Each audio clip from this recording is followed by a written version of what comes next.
पानी निकलने के रास्ते नहीं है। अंधाधुंध वहां पे कंस्ट्रक्शन हुई है। तो उन्होंने शहर को बसाने के लिए कोई जो सिस्टमैटिक प्लान है वो उन्होंने नहीं बनाई। जिन देशों में गए हैं वो भी देश हैं, वहां भी लोग रहते हैं, उनके साथ भी हमारे जो अंतर्राष्ट्रीय संबंध है वो बनते हैं, हमारा व्यापार बनता है।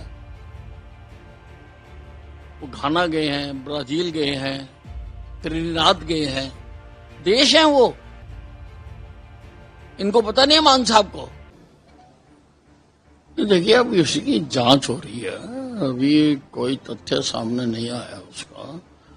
और जो पारिवारिक संबंध बिगड़ रहे हैं ये भी विचार करने की बात है। तो अभी जब तक जांच नहीं होती तब तक उसका कुछ नहीं कह सकता।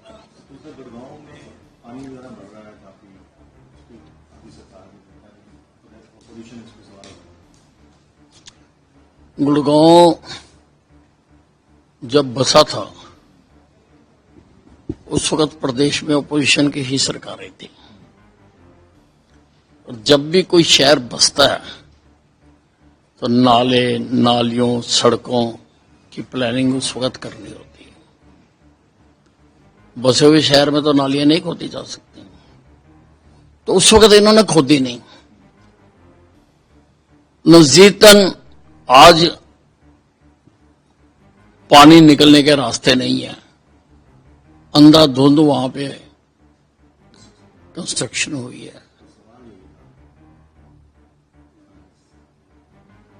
तो उन्होंने शहर को बसाने के लिए कोई जो सिस्टमैटिक प्लान है वो उन्होंने नहीं बनाई, जिस कारण से लोगों को तो कष्ट भुगतना पड़ रहा।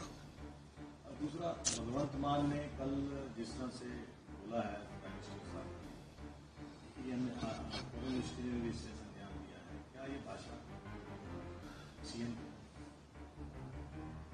कड़ा मान दसिया। भगवंत मान देखिए, भगवंत मान जी को किसी मनोचिकित्सक से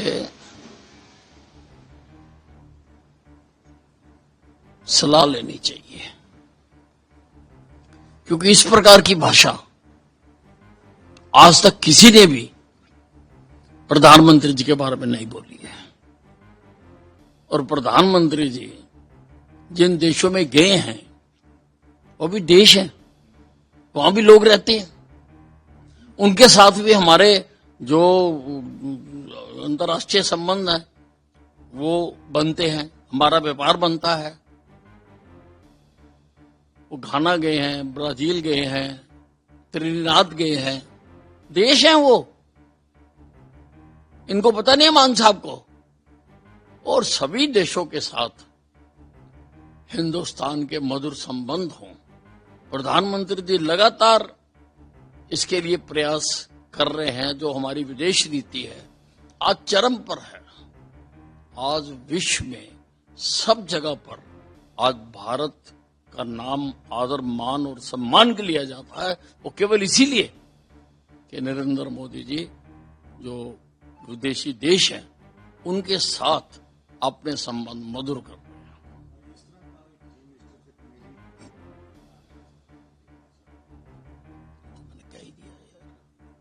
क्या तो दिया मैंने।